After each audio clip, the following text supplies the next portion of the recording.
अपनी अपनी बुक्स में ध्यान दो। चैप्टर नंबर 8 है और चैप्टर नंबर 8 का नाम है रिडम्पशंस ऑफ डिबेंचर्स। ठीक है, जब मैं तुमसे बोलूँ पूछूं तभी कुछ बोलना, तब तक शांति बनाए रखना।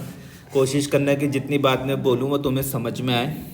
ठीक है, इनकेस बीच में कोई समझ में ना आए तो मुझे इशारों से बता देना, मैं आपके इशारे समझ जाऊँगा, फिर मैं उसको अच्छे ढंग से समझाने की कोशिश करूँगा।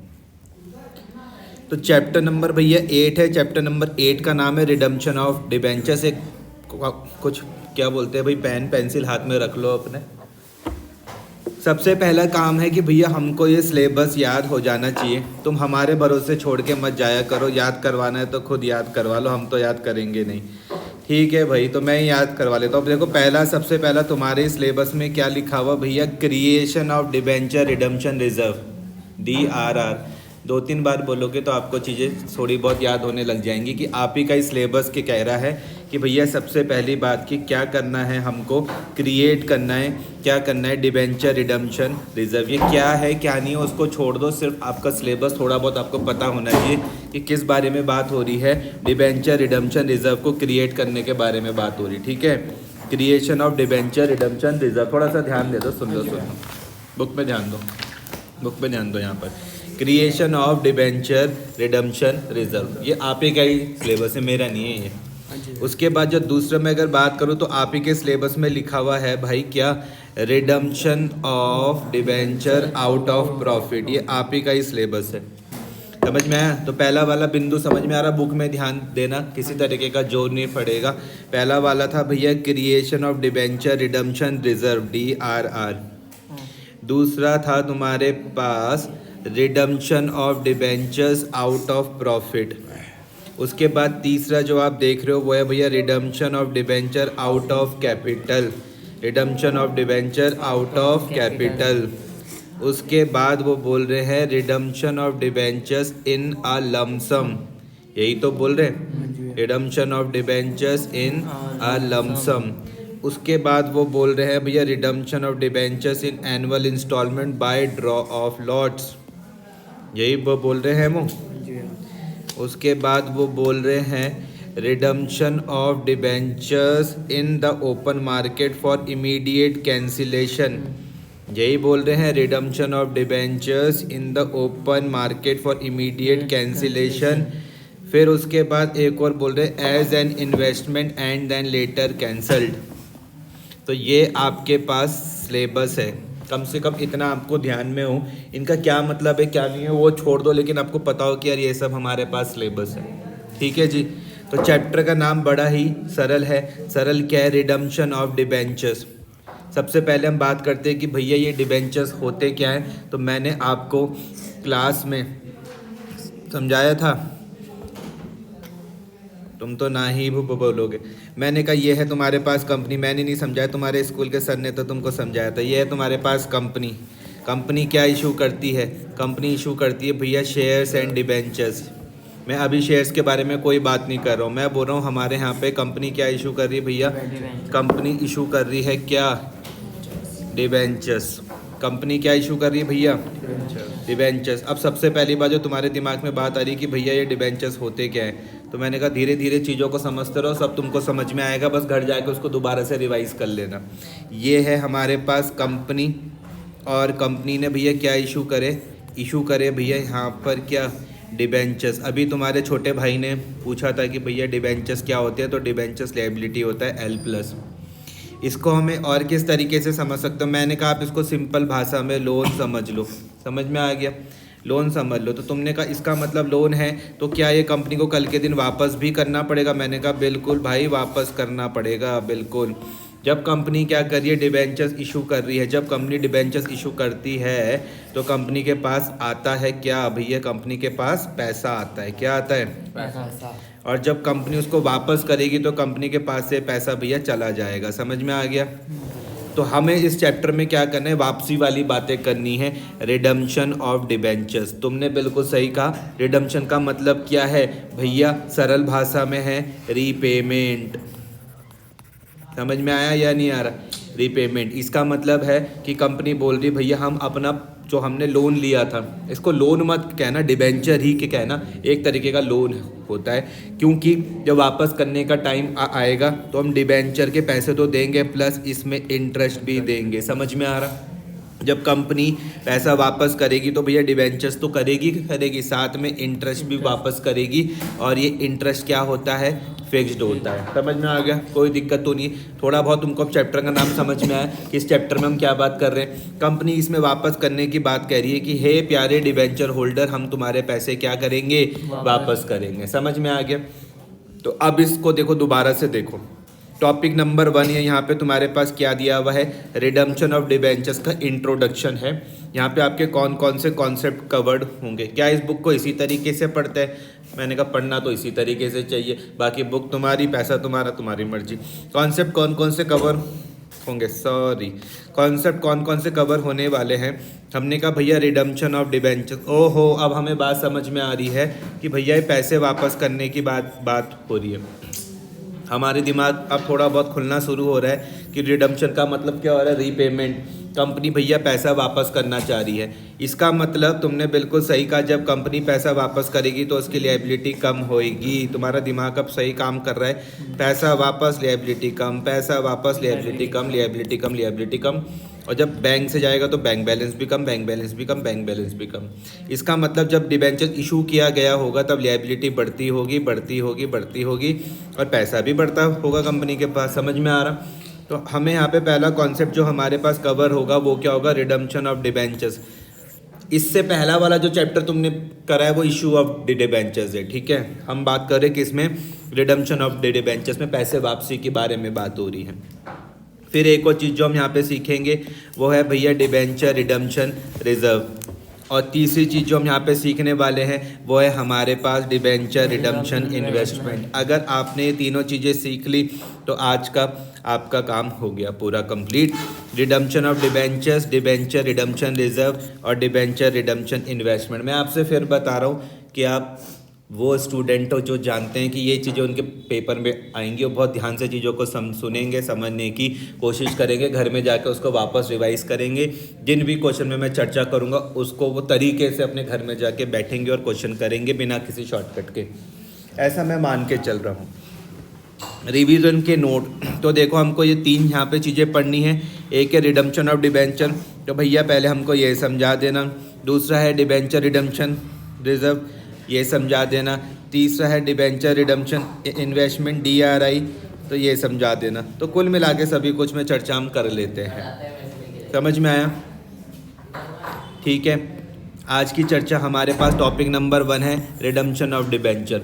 तो क्या लिखा हुआ है रिडम्पशन ऑफ डिबेंचर में, ध्यान देना किसी भी तरीके के थॉट दिमाग के बीच में ना आ जाए, क्योंकि दिमाग धीरे धीरे करके समझता है। दिमाग को नहीं पता कि रिडम्पशन ऑफ डिबेंचर चल रहा है या कोई बीच में नोटिफिकेशन आ गई, उसको नहीं पता, तो उससे क्या हो जाता है, मेमोरी इंसान की कमज़ोर हो जाती है। आई बात समझ में? इसलिए जो चीज़ चल रही है उसी को ही चलते रहने देते ना। तो अभी आपके दिमाग में धीरे धीरे करके जा रहा है रिडम्पशन ऑफ डिबेंचर्स। आपका दिमाग का क्या कह रहा है कि डिबेंचर्स के पैसे वापस करने की बात हो रही है भाई, डिबेंचर्स के पैसे वापस करने की बात हो रही है। तो कंपनी की भैया क्या हो जाएगी, लायबिलिटी भी कम हो जाएगी, कंपनी की लायबिलिटी भी क्या हो जाएगी, कम हो जाएगी, और कंपनी के पास से पैसा भी कम हो जाएगा। इतनी मेरी बात समझ में आ रही? क्या एंट्री है क्या नहीं है उससे हमें कोई लेना देना नहीं है, अभी सिर्फ चीज़ों को समझना है। कोई दिक्कत तो नहीं है भाई सब? जैसे कल ये था तुम्हारे पास, ये कौन है, ये है तुम्हारे पास सुंदर प्यारा जसमीत। मैंने कहा जसमीत? बोल रहा हाँ भैया कल क्या बताऊँ मैं आपको, मेरा बर्थडे था 22 तारीख को, और उस पूरी डेट लिख दो, 22/1 को मेरा बर्थडे आया था, और कल मेरा भैया 10,000 का खर्चा हो गया। मैंने कहा जसमीत ये पैसा कहाँ से आया मेरे भाई? इसने कहा अरे भैया क्या बताऊँ, ये पैसा मैंने डिबेंचर्स इशू करके करा। मान लो कि जसमीत कंपनी है, मान लो कोई, ठीक है, तब डिबेंचर समझ में भी आता है। ये बोल रहे भैया मैंने डिबेंचर्स इशू करा तो मेरे पास ये पैसा भी आ गया था, और यहाँ से मेरी डिबेंचर के तौर पर लायबिलिटी भी बढ़ गई थी। मैंने कहा अच्छा चलो बहुत अच्छी बात है, समझ में आ रहे? मैंने कहा अब क्यों परेशान हो? बोल रहे भैया अब दूसरा चैप्टर आ गया, मुझे इनके पैसे क्या करने पड़ रहे, वापस करने पड़ रहे। मैंने कहा ओहो, मैंने कहा मैं तुम्हें ये पैसे वापस करने में तो मदद नहीं कर पाऊँगा, लेकिन इसकी ट्रीटमेंट कैसे करनी है वो मैं तुम्हें ज़रूर समझा दूँगा। समझ में आई बात? तो ये है। तो मैंने कहा देखो कैसे करोगे तुम, ध्यान से इस चीज़ को समझना भैया। पहली लाइन तुम्हारी बुक में दिख रही है, अपने बुक में ध्यान दो, जिस बुक में तुमने इतने पैसे खर्च करे हैं वो बोल रहा है रिडम्पशन ऑफ डिबेंचर्स। क्या आपके दिमाग में क्लियर हो रहा है ये रिडम्पशन ऑफ डिबेंचर्स का मतलब क्या है? कि कंपनी ऑफ डिबेंचर्स होल्डर्स के पैसे वापस कर रही है, ठीक है। तो लिखा हुआ redemption of debentures means repayment of amount of debentures to the debenture holder. Oh my God, repayment of amount of debentures. क्या हमको घर जाके दोबारा पढ़ना पड़ेगा? मैंने कहा अगर तुमको टॉपर बनना है तो पढ़ लेना। आई बात समझ में? रिडम्पशन ऑफ डिबेंचर्स का मतलब है repayment of amount of debentures. आई बात समझ में कि डिबेंचर्स होल्डर्स के पैसे क्या करने हैं? वापस करने। री लिखा हुआ है यहाँ पर, रीपेमेंट करनी है टू द डिबेंचर्स होल्डर्स। अब समझ में आ गई बात, ठीक है। दूसरा है, अरे ये क्या चीज़ है? Debenture redemption reserve. मैंने कहा, जस्मिन मुझको कहता है अरे भैया कोई टेंशन की बात नहीं है। मैंने कहा क्या हो गया, अभी तक तो तुम परेशान थे। अरे बोला कोई दिक्कत नहीं है, मेरे पास भैया रिजर्व था पहले से ही, मैंने बना के रखा हुआ था एक गुल्लक। मैंने कहा गुल्लक? बोल रहे हाँ मैं इसको फोड़ दूंगा, इससे जो मुझको पैसा मिलेगा मैं इनके पैसे इससे वापस कर दूंगा। समझ में आया? तो कुछ इसी तरीके की बात हम यहाँ पर भी देखोगे डिबेंचर रिडम्पशन रिजर्व में। लिखा हुआ according to section 71(4) of the companies act 2003 companies act 2013। क्या है हमको याद करना है? याद करना होगा तो कर लेना, नहीं करना होगा तो कोई दिक्कत नहीं है, ठीक है। Section 71(4) of the companies act 2013 क्या बोलता है? मैं नहीं बोल रहा हूँ, ये बोल रहे हैं। ये बोल रहे हैं कि जो अनलिस्टेड कंपनी है, अब दिमाग में आएगा भैया अनलिस्टेड कंपनीज कौन सी हैं?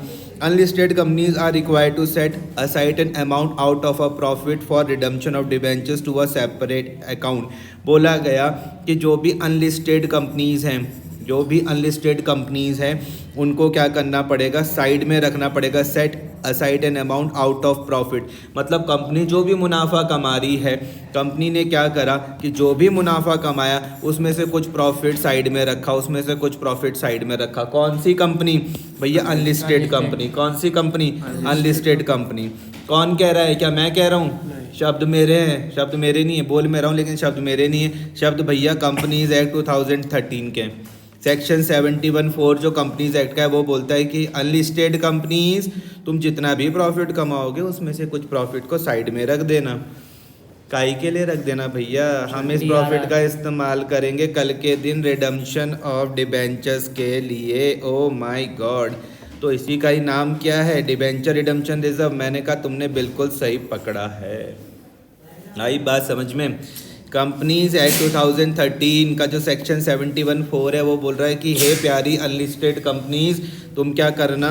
Are required to set aside an amount out of profit, की जो भी तुम प्रॉफिट कमाओगे उसमें से कुछ पार्ट साइड में रख लेना। इसका हम इस्तेमाल करेंगे काई के लिए? रिडम्पशन ऑफ डिबेंचर्स के लिए, टू अ सेपरेट अकाउंट। और इस सेपरेट अकाउंट का नाम क्या है? 10 बार बोल दोगे नाम सेट हो जाएगा। डिबेंचर रिडम्पशन रिजर्व, ठीक है। डिबेंचर रिडम्पशन रिजर्व, ठीक है। Debenture redemption reserve. मीत बोलता है तुमने अनलिस्टेड के बारे में तो बात कर ली, लिस्टेड के बारे में भी बताओ। मैंने कहा रुको भाई, तो लिस्टेड कंपनी क्या है तुम्हारे यहाँ पे? लिस्टेड कंपनी क्या है? A company whose share is freely traded in a stock exchange, BSE NSE। आपको पता है? तो लिस्टेड कंपनी वो कंपनी है जिनके शेयर आप खरीद सकते हो और बेच सकते हो। बुक में ध्यान देना, लिस्टेड कंपनी हमारे पास वो कंपनी है जिसके शेयर आप खरीद सकते हो और बेच सकते हो। उनके बारे में क्या कहा गया? अभी जसमीत मैं तुमसे पूछूंगा कि बताओ अनलिस्टेड कंपनीज के बारे में क्या बोला, तो तुम मुझको कहोगे कि भैया अनलिस्टेड कंपनीज को बोला गया है कि तुम जो भी प्रॉफिट कमाओगे उस प्रॉफिट का कुछ पार्ट अलग रख देना। काई के लिए? रिडम्पशन के काम आएगा तुम्हारे पास। और मैंने कहा उस खाते को क्या बोलते हैं? तुम बोलोगे भैया डिबेंचर रिडम्पशन रिजर्व। आगे लिस्टेड कंपनीज के बारे में क्या बोला कि ये वो कंपनीज है जिनके शेयर्स हम स्टॉक मार्केट में खरीदते बेचते are not required to create any debenture redemption reserve. Oh my God, is not required to create any DRR। इसका मतलब जसमीत मीत बोलता है कि बस भगवान इस बार मेरे क्वेश्चन में सिर्फ लिस्टेड कंपनी के ही क्वेश्चन देना, इस बार मेरे बोर्ड में सिर्फ लिस्टेड कंपनी के ही क्वेश्चन देना। इसका मतलब आपको चेक करना पड़ेगा कि क्वेश्चन में लिस्टेड कंपनी का है अनलिस्टेड कंपनी का है। क्यों? क्योंकि अगर लिस्टेड कंपनी हुई तो लिस्टेड कंपनी में बोले is not required to create DRR, debenture redemption reserve create करने की जरूरत ही नहीं है। समझ में आया? तो इस ध्यान से आपको क्वेश्चन को पढ़ना है कि क्वेश्चन अनलिस्टेड कंपनी का है या फिर लिस्टेड कंपनी का है। समझ में आ गई बात? क्वेश्चन जब पढ़ोगे तो ध्यान से पढ़ना। अनलिस्टेड कंपनी रही तभी डीआरआर बनाना है, लिस्टेड रही तो भैया डीआरआर बनाने की जरूरत नहीं। हमें कैसे पता लगेगा? क्वेश्चन बनाने वाला आपको लिख के देगा कि लिस्टेड कंपनी है अनलिस्टेड कंपनी है। ठीक है, आपको लेकिन इसके प्रोविजन याद होने चाहिए। अच्छा, और क्या लिखा हुआ? Unlisted companies are required to create DRR equal to at least 10% of the outstanding debenture out of the divisible profit. किसके बारे में बात हो रही है? अनलिस्टेड कंपनीज के बारे में। किसके बारे में बात हो रही है? अनलिस्टेड कंपनीज के बारे में। उनको कहा कि भैया आपको डीआरआर तो बनाना है। डीआरआर मतलब डिबेंचर रिडेम्पशन रिजर्व। तो कितना बनाना है? कितना बनाना है? एटलीस्ट 10%, कम से कम एटलीस्ट 10% बनाना है। आउटस्टैंडिंग डिबेंचर्स मतलब होता है कि अभी जितने डिबेंचर्स के पैसे अभी देने बाकी हैं out of the divisible profit. समझ में आया? जितना भी तुम्हारा डिविजिबल प्रॉफिट होगा उसका कम से कम 10% बनाना है। जितना भी आपके पास आउटस्टैंडिंग डिबेंचर्स होंगे उसका कम से कम एटलीस्ट 10% बनाना है। कहाँ से बनाएंगे? डिविजिबल प्रॉफिट से बनाएंगे। आप बताओ जसमीत, प्रभजोत, बताओ भाई कौन सी कंपनी बनाएगी डीआरआर, लिस्टेड या अनलिस्टेड? बहुत बढ़िया जवाब। कितना? 10%। किसका 10%? तुम्हारा आंसर बिल्कुल गलत है। प्रॉफिट का नहीं भाई, 10% ऑफ आउटस्टैंडिंग डिबेंचर्स। जितने अभी डिबेंचर्स के पैसे देने बाकी है, आउटस्टैंडिंग डिबेंचर्स मतलब जितने डिबेंचर्स होल्डर्स के भी पैसे देने बाकी है उसका 10%। कहाँ से बनाएंगे? डिविजिबल प्रॉफिट से। कहाँ से बनाएंगे? डिविजिबल प्रॉफिट से। समझ में आया? जसमीर कौन सी कंपनी बनाएगी?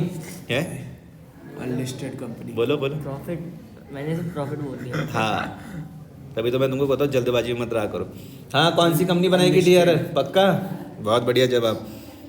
Hence they can redeem 90% of the debenture out of capital. ये क्या लाइन लिख दी गई भैया? ये कह रहे हैं, इन्होंने मुझको कहा, क्या कहा इन्होंने मुझको? भैया नहीं कहा, इन्होंने कहा कि भैया देखो जो भी अनलिस्टेड कंपनी है, इन्होंने कहा भैया सुनना जरा ध्यान से कि भैया अनलिस्टेड कंपनी तुमको बनाना पड़ेगा डीआरआर। मैंने कहा कहाँ से? Out of divisible profit. कितना? 10% ऑफ आउटस्टैंडिंग डिबेंचर्स। इतनी मेरी बात समझ में आई?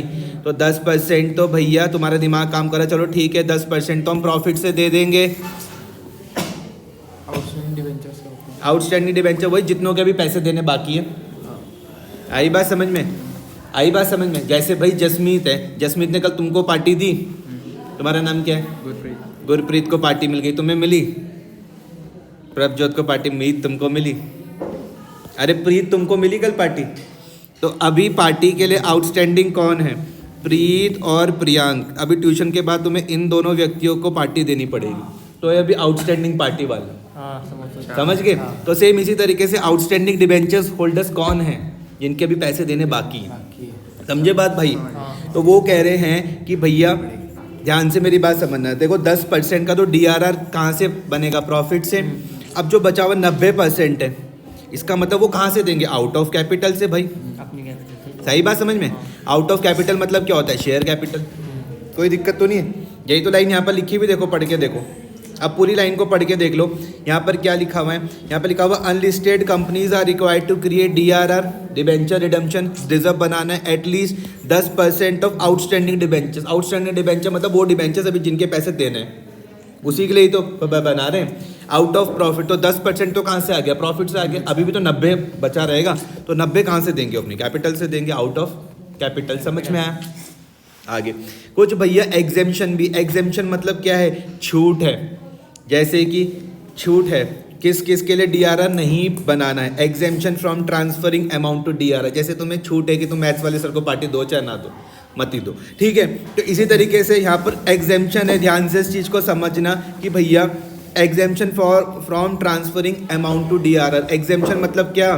छूट है कि इनको डीआरआर नहीं बनाना है, इनको डीआरआर में ट्रांसफ़र नहीं करना है। तो क्या लिखा हुआ है यहाँ पर, as per rule 18(7) of the companies rule 2013। याद हुआ तो ठीक, नहीं याद हुआ तो कोई दिक्कत नहीं है, सिर्फ ये वाली बात। From the following company would not require to create DRR, इनको DRR नहीं बनाना है। क्या भैया मुझको क्वेश्चन ध्यान से पढ़ना पड़ेगा? मैंने कहा बिल्कुल ध्यान से पढ़ना। अगर तुम ध्यान से नहीं पढ़ोगे तो तुम इन कंपनियों के लिए भी DRR बना दोगे, लेकिन इनके लिए बनाना ही नहीं है।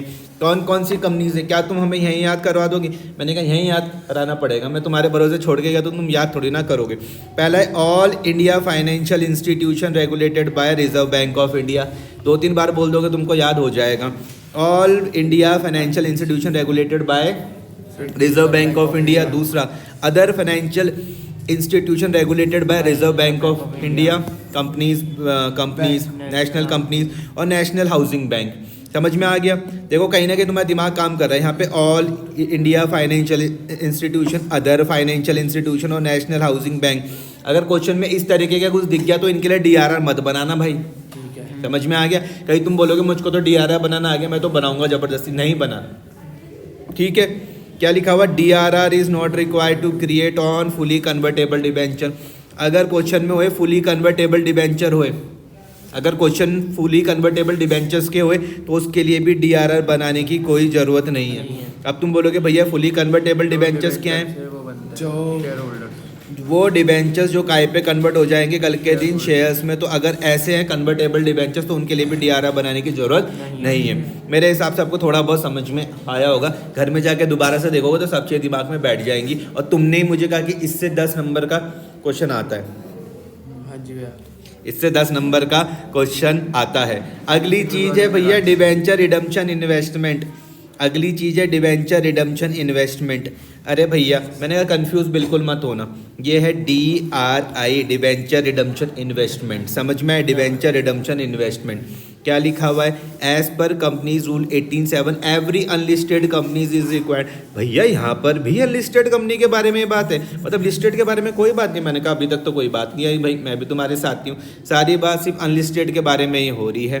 क्या लिखा हुआ, रिक्वायर्ड टू मेंटेन DRR। ठीक है, शैल डिपॉजिट और invest in specific securities on or before 30 April of each year at least 15% of the nominal value of the debenture redeeming during the year ending 31st March of the next year। क्या भारी भरकम line है, इसको तोड़ तोड़ के पढ़ते हैं तो भारी भरकम लाइन को हमने यहाँ पर देखा।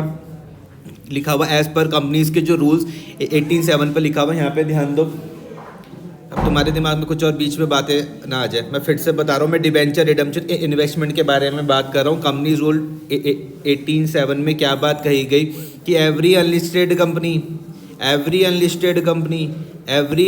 कंपनी, ध्यान से समझना, is required to maintain DRR। तो उनको बनाना ही है और उनको क्या करना है भैया, डिपॉजिट करना है और इन्वेस्ट करना है इन स्पेसिफिक सिक्योरिटीज़ पर। जसमीत ने कहा कि भैया तुम्हें पता है कि मेरे पास तो अपने बर्थडे के लिए 10,000 रुपये 6 महीने से ही थे। पहले से ही मैंने दिमाग में था कि जैसी जनवरी आएगी 22 तारीख मैं अपना बर्थडे में 10,000 रुपये उड़ाने वाला हूँ। मैंने कहा बहुत बढ़िया, लेकिन इसने ये क्या कर रखे थे, बोला मैंने 10,000 रुपये मैंने पोस्ट ऑफिस में जमा कर दिए। मैंने कहा हैं ये क्या करा? बोला भैया मेरे पास रहते तो क्या पता खर्च हो जाते हैं, कम से कम मुझे पोस्ट ऑफिस से ब्याज तो मिल जाएगा कुछ। तुम देख रहे हो इनका दिमाग कितना तेज है। तो ऐसी चीज़ यहाँ पर भी लिखी हुई, देखो यहाँ पर क्या लिखी हुई, ऐसी चीज़ यहाँ पर लिखी हुई। डिबेंचर रिडम्पशन इन्वेस्टमेंट के लिए ये वाली बात लिखी हुई, as per companies rule 18(7) every unlisted companies is required to create maintain. उसने DRR तो मेंटेन करना ही है भाई। वो बोल रहे तुम इसको डिपॉजिट कर दो या फिर इन्वेस्टमेंट कर दो कुछ स्पेसिफिक सिक्योरिटीज़ में। समझ में आ रहा? इन्वेस्टमेंट करने की बात आ रही, डिपॉजिट करने की बात आई, ताकि तुम्हें वहाँ से कुछ अतिरिक्त पैसा मिल जाए, क्योंकि खाली छोड़ के तो कोई फायदा नहीं है। इस तारीख का ध्यान में रखना है। किससे पहले? On or before 30 April of each year. अपने बर्थडे की डेट मान लो इसको, on or before 30 April of each year. 30 अप्रैल से पहले, 30 अप्रैल से पहले कितना भैया, कितना? At least 15% of the nominal value, 15% of the nominal value of its debenture जो इस साल रिडीम हो रहे during the year ending 31 March of the next year. थोड़ा सा सरल करके बता दो। मैंने कहा लो तुम सरल करके समझो। कहाँ जाऊँ? सरल करके समझो। लो